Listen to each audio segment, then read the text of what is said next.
దాత్రి టీవీలో మీ personal interview కోసం, వ్యాపార ప్రకటనల కోసం ఈ నెంబర్కి సంప్రదించండి. హలో విద్య గారు. హాయ్ స్వాతి.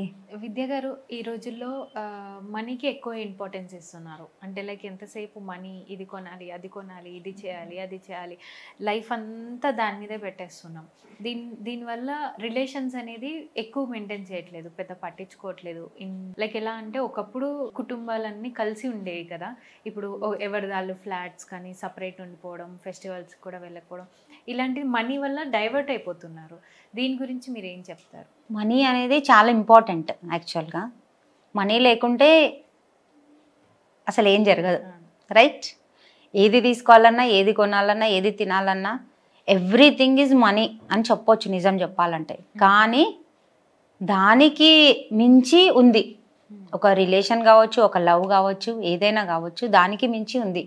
మనీ అనేది మీ అవసరానికి అది ఒక కంఫర్ట్ జోన్, అంతే కదా. మనీ అనేది ఒక కంఫర్ట్ జోన్. కానీ మనీయే అన్నీ అని అంటే మట్టుకి నేను ఒప్పుకోను. కానీ కొందరు ఎలా ఉంటారంటే వాళ్ళు సంపాదించారు, కానీ సంపాదించే వాళ్ళకి ఎలా ఉంటుందంటే మీరు మనీ గురించే బ్రతుకుతున్నారు, మీరు అది చేస్తున్నారు, మీరే సంపాదిస్తే మేమెందుకు సంపాదిస్తాం, రైట్? అలా అనమాట. అలా పోర్ట్రేట్ చేస్తారు జనాలు. అలా పోర్ట్రేట్ చేసినప్పుడు ఎలా జరుగుతుందనంటే మనం ఒక కంఫర్ట్ జోన్ గురించి చూసుకుంటున్నాం. ఎందుకంటే ఎగ్జాంపుల్, నేను చిన్నగా ఉన్నప్పుడు నేనేం వేసుకున్నా, నేనేం తిన్నా, నేనేం చేసినా అది లిమిట్గా ఎంత ఉంది అనేది దాన్ని బట్టి ఇప్పుడు జనరేషన్కి మా పాపకి ఏమి ఇవ్వాలి, అప్పటికి ఇప్పటికి చాలా డిఫరెన్సెస్ ఉన్నాయి కదా స్వాతి. సో దాన్ని బట్టి మనం సంపాదించుకోవాలి, ఆ కంఫర్ట్ జోన్ మనం సృష్టించుకోవాలి. కానీ ఎవ్రీథింగ్ ఈజ్ మనీ అంటే దట్ ఈస్ రాంగ్. కానీ అందరూ ఎలా ఉంటారు అంటే లిమిట్ అమ్మా, ఒక ఇంట్లో మనం ఉన్నాము, ఒక ఓన్ హౌస్ ఉంది అంటే చాలు కదా. అట్లీస్ట్ ఓన్ హౌస్ కూడా వద్దు, నీకు డబ్బు పిచ్చి ఉంది అని అంటే that is wrong. Own house ఉండాలి, ఎందుకంటే మనం రెంట్ కట్టుకోవద్దు, మన ఓన్ హౌస్లో మనం ఉన్నాము అనేది అది ఒక వరకి అదొక మంచి ఆలోచన. కానీ ఒక ఇల్లు ఉన్న తర్వాత ఇంకో 10 ఇళ్ళు కొనాలన్నది అది తప్పనమాట. అది అలా ఉండొద్దు మైండ్. ఇప్పుడు ఒక కారు ఉంది, కారు ఉంటే మనకు ఒక కారు ఉంటే సరిపోతుంది కదా, అది కంఫర్ట్ జోన్. మనకు ఒక కారు ఉన్న తర్వాత ఇంకా 10 కార్లు కావాలి అని అనుకోవడం దట్ ఈస్ రాంగ్. సో అలాంటి మైండ్ సెట్ తీసేసి మనం ఏం కావాలి, ఏం కావద్దు అనేది మనము ఆ మనీ గురించి, మనీ మేనేజ్మెంట్ కూడా ఉంటుంది. ఆ మనీ మేనేజ్మెంట్ తెలుసుకుంటే మనం ఎంత పెట్టాలి, ఎంత పెట్టొద్దు, ఎంత అవసరము, ఎంత సేవ్ చేసుకోవచ్చు. ఎందుకంటే ఫ్యూచర్ కూడా ఉంటుంది కదా మనకి, మన పిల్లలకి. సో ఎంత చెయ్యాలి, ఏం చెయ్యాలి అనే దానిపైన మనం పెడితే ఈ ఎప్పుడు పరుగు పరుగు పరుగు అనే లైఫ్ అనేది ఉండదు. అసలు ఆ ప్రాబ్లమే ఉండదు. మనకు అది విచక్షణ జ్ఞానం లేకుండా మనము ఎప్పుడు మనీ మనీ మనీ అని అంటే మనం ఏం చేస్తున్నాము, ఎంత వస్తుంది, ఏం చేయాలి అనేది మనకు ఉన్నప్పుడు ఆ మనీ వెనకాల పరిగెత్తాం. అప్పుడు మనం అవన్నీ పట్టించుకోకుండా చేస్తున్నాము అని అంటే ఇంకా రిలేషన్లు దెబ్బతింటాయి కదా ఆటోమేటిక్గా. దెబ్బతిన్న తర్వాత మళ్ళీ మనపైనే బ్లేమింగ్ స్టార్ట్ అయిపోతుంది అనమాట. సో ఫస్ట్ మనము ఒక హెడ్ ఆఫ్ ద ఓనర్ సంపాదిస్తున్నాడు అని అంటే ఏం చెయ్యాలి, మనకు అసలు ఎంత మనీ కావాలి, దేనికి ఎంత పెట్టాలి, ఎవ్రీథింగ్ ఈజ్ ఇంపార్టెంట్ కదమ్మా.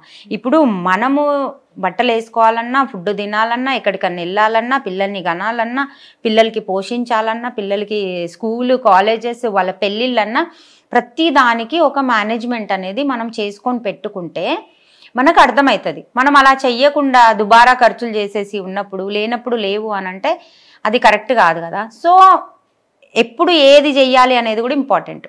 మీరు డబ్బులు సంపాదించే ఏజ్లో డబ్బులే సంపాదించాలి, స్కూల్కి వెళ్ళే టైంలో స్కూల్కే వెళ్ళాలి, పెళ్లి చేసుకున్న టైంలో పెళ్లి చేసుకున్నప్పుడు ఆ అనుబంధంలోనే ఉండాలి, రైట్? పిల్లల్ని కన్న తర్వాత పిల్లలతోనే ఉండాలి. కానీ మేము స్కూల్కి వెళ్ళేటప్పుడు మేము పని చేస్తాము, పని చేసేటప్పుడు పెళ్లి చేసుకుంటాము, పెళ్లి చేసుకున్నాక డబ్బులు సంపాదిస్తాము, డబ్బులు సంపాదించేటప్పుడు ఇంకేదో చేస్తాము. అలా అయిపోతుంది అనమాట జనాలకి, కరెక్ట్గా ఉండట్లేదు. సో అక్కడ ఇప్పుడు మీరు డబ్బులు సంపాదించే టైంలో టైంపాస్ చేసిండ్రు, పెళ్ళి చేసుకునే టైంలో పెళ్ళి చేసుకొని ఒక భార్యతో ఎలా ఉండాలి, అండర్స్టాండింగ్ ఎలా పెంచుకోవాలి, ఇంకా ప్రేమగా ఎలా ఉండాలి, ఇంట్లో వాళ్ళకి ఎలా చూసుకోవాలి అనే టైంలో మీరు డబ్బులు సంపాదిస్తున్నారు, లేకుంటే ఇంకేదో చేస్తున్నారు. మరి ఆ రిలేషన్ దెబ్బతింటది కదా, దెబ్బతింటదా లేదా? తొందరలో వాళ్ళు అడుగుతున్నారు, వీళ్ళు అడుగుతున్నారు అని పిల్లల్ని కనేస్తారు. పిల్లల్ని కనాలంటే ముందు డబ్బులు సేవింగ్స్ ఉండాలి కదా. అది చేయకుండా ఏం చేస్తారు, పిల్లల్ని కనేస్తారు, డబ్బులు ఉండవు, అప్పుడు భార్యకి పిల్లలకి చూసే టైంలో అప్పుడు డబ్బులు సంపాదిస్తారు. అలా అయ్యి పరుగులు పరుగులు పరుగులు అవుతుందన్నమాట. అర్థమవుతుందా? ఇది కూడా పెద్ద టాపిక్, మాట్లాడితే ఎంతో వరకు వెళ్ళిపోతుంది.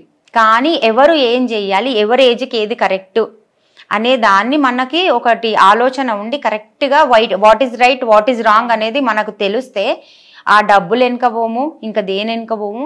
ఇద్దరు ఉన్నామంటే హ్యాపీగా ఉంటాం, నలుగురం ఉన్నామంటే హ్యాపీగా ఉంటాం. ఏం చేయాలి, ఆ టైంకి ఎట్లా యూటిలైజ్ చేయాలి, ఎంత హ్యాపీగా ఉండాలి, ఏ మూవీకి వెళ్ళాలి, ఏం తినాలి, ఎట్లా కూర్చొని మనం ఎంజాయ్ చేయాలి అనే ఆలోచన మనకు ఉంటుంది. కానీ ఒక టైంలో ఒకటి, ఇంకో టైంలో ఇంకోటి, ఇంకో టైంలో ఇంకోటి చేస్తున్నారు అనుకోండి, అలా కరెక్ట్ కాదు కదా స్వాతి. కొందరు ఉంటారు మీరు చెప్పినట్టు డబ్బు వెనుకనే పోయే వాళ్ళు ఉన్నారు అని అంటే వాళ్ళకి కూడా ఎన్నో బ్లాక్స్ ఉంటాయి. ఎందుకంటే వాళ్ళ చిన్నతనంలో ఎంత దెబ్బతిన్నారో, వాళ్ళకి ఎంత ఇబ్బంది అయిందో, ఒక ఫుడ్ తినడానికి ఒక్కొక్కరిది ఒక్కొక్కలా ఉంటుంది. కొందరికి ఎలా ఉంటుంది, నాకు డబ్బు ఉంటేనే రెస్పెక్ట్ ఇస్తారేమో, కొందరిది ఎలా ఉంటుంది, నేను చచ్చేటప్పుడు ఇంత డబ్బు ఉండాలి. ఒక్కొక్కరిది ఒక్కొక్కలా ఉంటుంది స్వాతి. మనం ఎవరికి జడ్జ్ చేయలేము, యాక్చువల్గా జడ్జ్ చేసే మనకి ఆ రైట్ కూడా మనకు లేదు. కాకపోతే డబ్బెనికి వెళ్లకుండా ఏ టైంలో ఏం చెయ్యాలి, ఎవరేం చెయ్యాలి, ఎవరి బాధ్యత ఏంటి అని చేసుకుంటే ఆటోమేటిక్గా మీకు రెస్పెక్ట్ వస్తుంది, ఆటోమేటిక్గా మీకు డబ్బు వస్తుంది, ఆటోమేటిక్గా మీకు ఎవ్రీథింగ్ వస్తుంది. ఓకే విద్య గారు, చాలా క్లియర్గా ఎక్స్ప్లెయిన్ చేశారు. Thank you so much. Thank you Swathi.